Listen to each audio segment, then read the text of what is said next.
That's how I got into it. 1 minute a regular cabbie, the next a respected mafioso. You were all right with killing people? Usually people have a problem with that.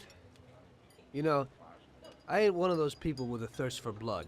I don't need violence in my life, and I don't look for trouble. But I also don't have any remorse.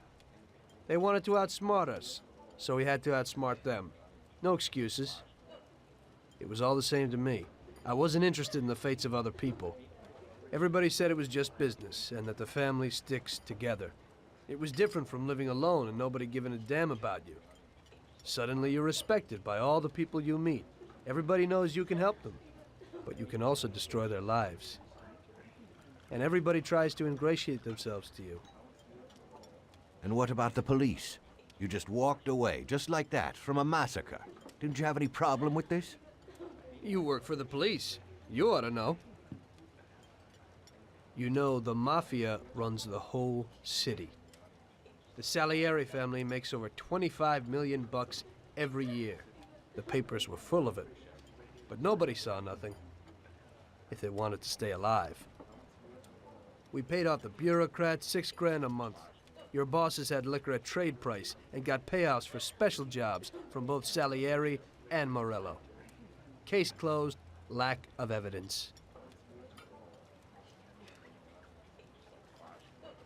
Cops would even move shipments of drink for us. I guess you'd have heard something about that. So what about your two friends? Well, they were better off than you'd think. Salieri had a good doc for his boys, and it's not like he ever asked any questions. In a few weeks, they'd be healthy and back on the streets again. The only one who worried us was Morello. He wanted to be the big cheese, which Salieri couldn't let him do. Salieri had no intention of being in second place. You know, a person becomes a Don because of his thirst for power. And he doesn't care about any other rules than his own. That's how it is, Detective. So he'd be his own boss, independent of the police, of the state, of anyone. That's why a person becomes a Don. Salieri and Morello both wanted it all. They kept sparring with each other, but they both knew that if it all blew up, it would be hell. The big difference between them was in their methods. I heard a little story about Morello.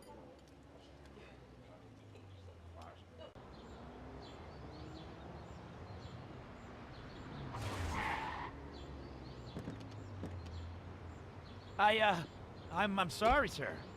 You I idiot! mean it. Do you know what you've done? You know how much that car cost? I was driving slowly, Mr. Morello. I don't know how, Do you mean to say that I crashed into your car? no.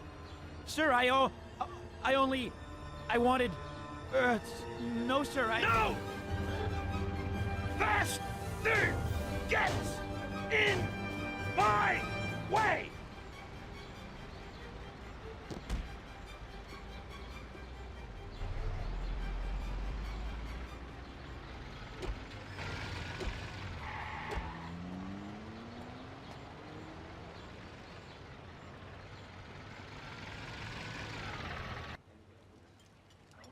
Salieri built his respect as a businessman.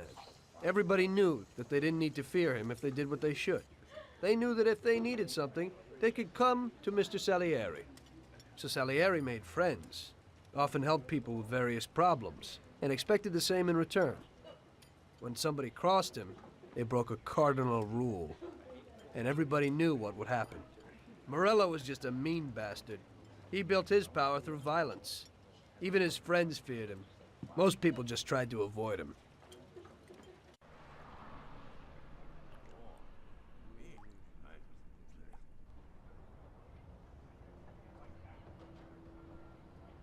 Listen, Tommy, I have a delicate job for you. I don't know anyone else who could do it better than you. You're a good driver, and you have experience. Well, to make it simple, tomorrow all the best motors are going to race at the city track. And I bet on one kid who's been a favorite up until now. I helped him along in his career a little. I like fast cars, and I said to myself that I could make back a little on that investment. You understand? And then Ralphie starts saying that some European has come over. And his car is certain to win. Ralphie knows cars. He's real good with them. But otherwise, he's a complete moron. What, he couldn't have told me before I bet on the kid? But still, what the hell is a guy, God knows from where, doing here? These are American races.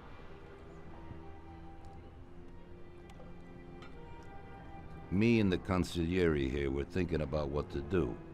Because a lot of our boys have bet the same as me, and they certainly wouldn't be happy if they lost their dough. And how would that make me look? Like an old idiot. Tommy, I can't let that happen. We thought, with our consigliere, about what to do with it. If something happens to him, that's no way. It won't be fair play. I won't enjoy my winning at all. Ralph told me that he knows a guy who guards the racetrack garage. Tonight, you're gonna go there and take this European's car to a mechanic who knows his way around these machines. He'll take a look at theirs and maybe improve ours. As soon as he's finished working on it, you'll take it back. It's important that the car is back in its place before anybody catches on. And don't even think about crashing it or getting caught by the cops. Are we clear? Yes, boss. If you pull it off, you'll of course get a share of the winnings. Now go. Ralph will tell you where and how.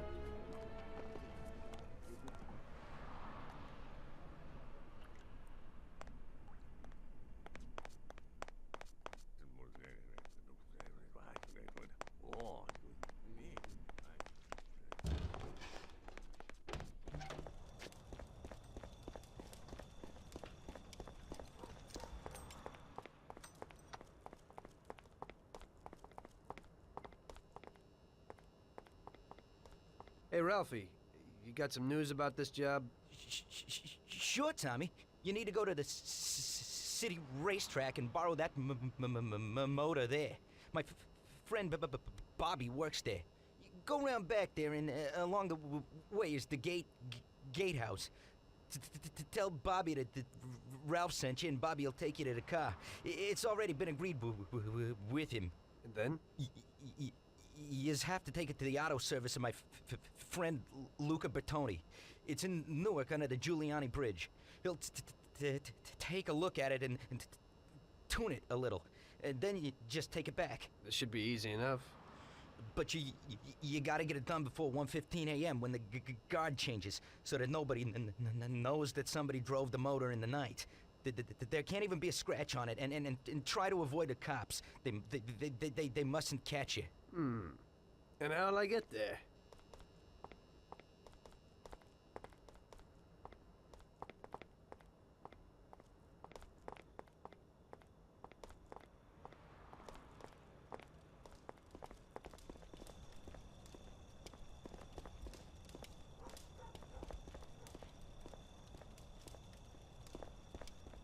Well, I got something new in.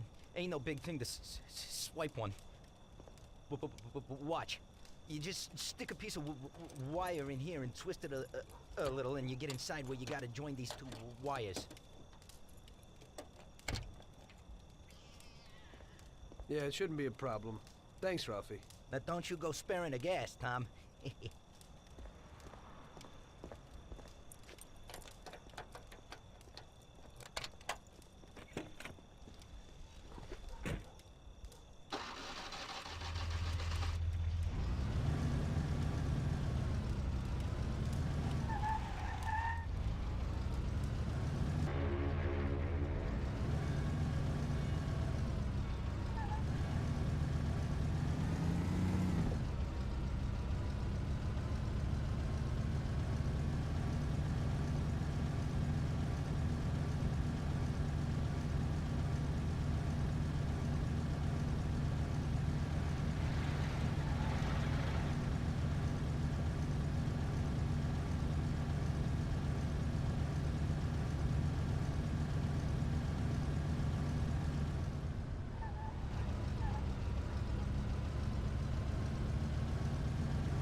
Evening. You must be Ralph's friend. That's right. Okay, we'll take your car.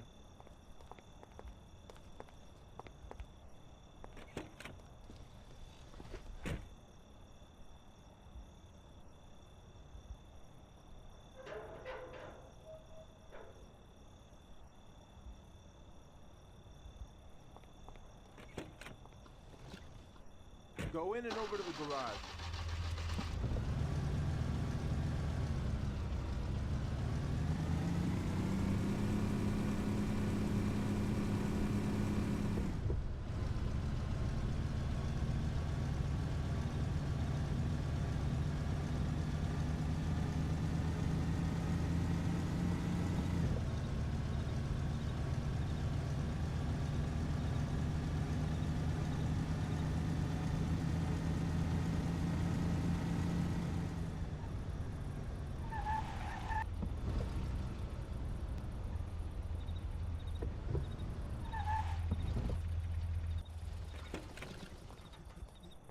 Okay, we're here, buddy.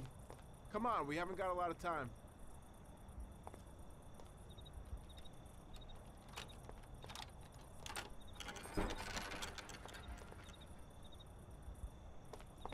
Okay, is that it?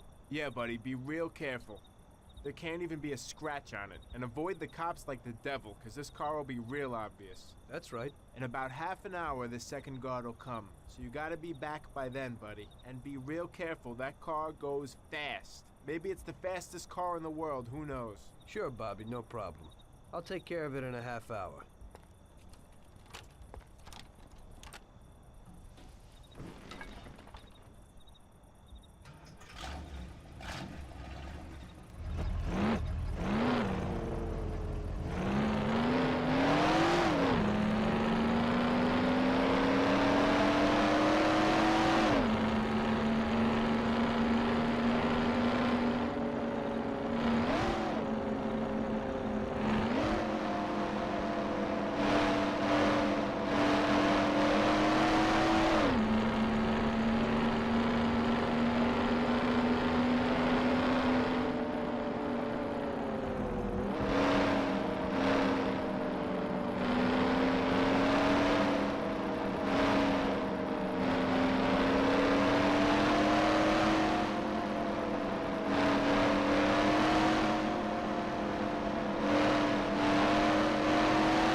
Hey there. You're from Mr. Salieri, right? I'm Lucas Bertoni. Hi, I'm Tom. They say you can take the bite out of this monster. I reckon so. Well, you'd better get moving. We only have 27 minutes left. That ain't much time.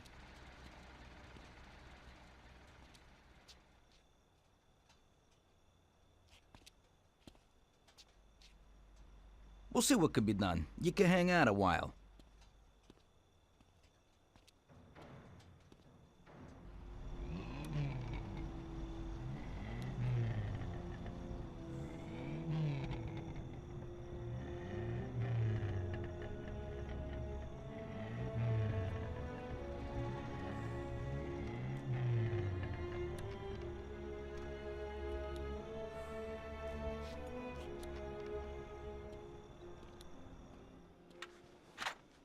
Hey, how's it going in there? Just finished. You can go. But you're gonna have to hurry. It ain't gonna run as well as when you first brought it in. Thanks. Mr. Salieri appreciates your work. Sure, give my regards to him. If he ever needs anything again, I'd be glad to help out. I'd bet on the same driver as him.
So you pulled it off, buddy. And the car isn't even scratched. Thanks, Bobby. It really was the fastest car in the world. Sure is. We're lucky you managed it. I bet on the Don's car, too. It seems everybody did. I bet on it. So did almost everybody in my neighborhood. I figure the driver's pretty important, too. Sure. Well, I won't keep you. Good night. Take care, Bobby. Thanks for the help.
Hey, Luigi. Hey, Tommy. Where is everybody? They're all at the track. You're late. I needed to get a little sleep after last night's job. Sure. Hello? Yes? Sorry, just got in. Sure. That's for you, Tom. Hello? Frank here. Tom? You did well yesterday, but now we need your help again. Come over to the racing track right away. That guy who was supposed to win the race got his arm broken by some thug. Probably no coincidence. Anyway, you're gonna have to race. But, Frank, Tom, it's a half an hour before the race. So I don't have time to teach someone else how to drive. Christ, Tom, this concerns a big bag of money. I hope you understand that. Yeah, okay. Frank... So I expect to see you here at the track in a few minutes.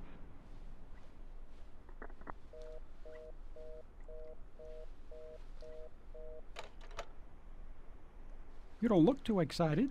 That's because I ain't